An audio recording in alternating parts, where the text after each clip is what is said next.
में शराब घोटाला हुआ, कई सारे लोग तिहाड़ में हैं। दिल्ली के उप मुख्यमंत्री सिसोदिया भी तिहाड़ में ही हैं। अब आज एक नई खबर आई है कि दिल्ली में शराब घोटाले की जांच करने वाले ईडी के अधिकारियों पे केस हुआ है, क्योंकि ईडी के अधिकारी 5 करोड़ की घूस ले लिए। आप जरा सोचिए, ईडी के अधिकारी जो पूरे देश में छापा मारते हैं, उसी में छापा मारने वालों ने 5 करोड़ घूस ले लिया। दूसरी एक खबर आई हुई है, अतीक अहमद ने 80 करोड़ की प्रॉपर्टी नौकरों के नाम पे खरीदा था। ऐसे नौकर जिनके पास बीपीएल कार्ड है, गरीबी रेखा से नीचे रहने वाले लोगों के नाम पे अतीक अहमद ने 80 करोड़ की प्रॉपर्टी खरीद लिया। उत्तर प्रदेश में और दिल्ली में ईडी के अधिकारी 5 करोड़ रुपए घूस ले रहे थे। मैं बार बार कह रहा हूं, प्रधानमंत्री कोई भी हो, मुख्यमंत्री कोई भी हो, भ्रष्टाचार ऐसे खत्म नहीं होगा। जब तक वर्तमान कानून नहीं बदलेंगे तब तक भ्रष्टाचार खत्म नहीं होगा। जब तक वर्तमान व्यवस्था नहीं बदलेगी, जब तक पुलिस व्यवस्था नहीं बदलेगी, न्यायिक व्यवस्था नहीं बदलेगी, प्रशासनिक व्यवस्था नहीं बदलेगी, तब तक भ्रष्टाचार खत्म नहीं होगा। यह घटिया कानूनों का ही परिणाम है। 70,000 करोड़ का कॉमनवेल्थ घोटाला हुआ, किसी को आजीवन कारावास फांसी नहीं हुई।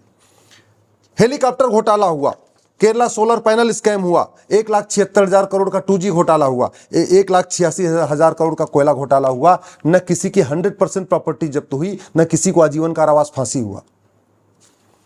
चारा घोटाला हुआ, गोबर घोटाला हुआ, दिल्ली जल बोर्ड घोटाला हुआ, हसन अली का घोटाला हुआ, चावल घोटाला हुआ, आटा घोटाला हुआ, दाल घोटाला हुआ, यूरिया घोटाला हुआ, तेल घोटाला हुआ, मसाला घोटाला हुआ।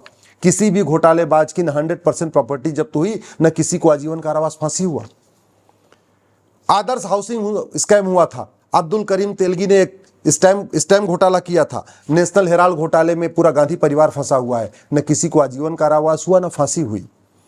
गोवा माइनिंग स्कैम हुआ, उड़ीसा माइनिंग स्कैम हुआ, बंगाल में शारदा घोटाला हुआ, नारदा घोटाला हुआ, सत्यम घोटाला हुआ, बोफोर्स घोटाला हुआ, जीप घोटाला हुआ, सड़क घोटाला हुआ, रेलवे घोटाला हुआ, दवा घोटाला हुआ, किताब घोटाला हुआ, दवाई घोटाला हुआ, बिजली घोटाला हुआ। संसद में नोटों की गड्डियां लहराई गई, किसी को आजीवन कारावास फांसी नहीं हुआ, क्योंकि कानून ये घटिया है, व्यवस्था सड़ी हुई है, न्यायिक व्यवस्था सड़ चुकी है, एविडेंस एक्ट बेकार हो चुका है, पुलिस व्यवस्था सड़ चुकी है, किसी की कोई अकाउंटेबिलिटी नहीं है। इसीलिए जांच करने वाले खुद ही घूस लेने लगते हैं। कितनी बार ऐसा हो चुका है कि जो पुलिस वाला जांच करता है घूस लेता है, सीआईडी वाला जांच करता है खुद ही घूस लेता है, ईडी वाला जांच करता है खुद ही घूस लेता है, सीबीआई वाला जांच करता है खुद ही घूस लेता है, इनकम टैक्स वाला जांच करता है खुद ही घूस लेता है, जीएसटी इंस्पेक्टर जाता है जांच करने खुद ही घूस लेता है। तो फायदा क्या इस पुलिस, सीबीआई, ईडी और एलआईयू का, इस जीएसटी का, इस इनकम टैक्स का?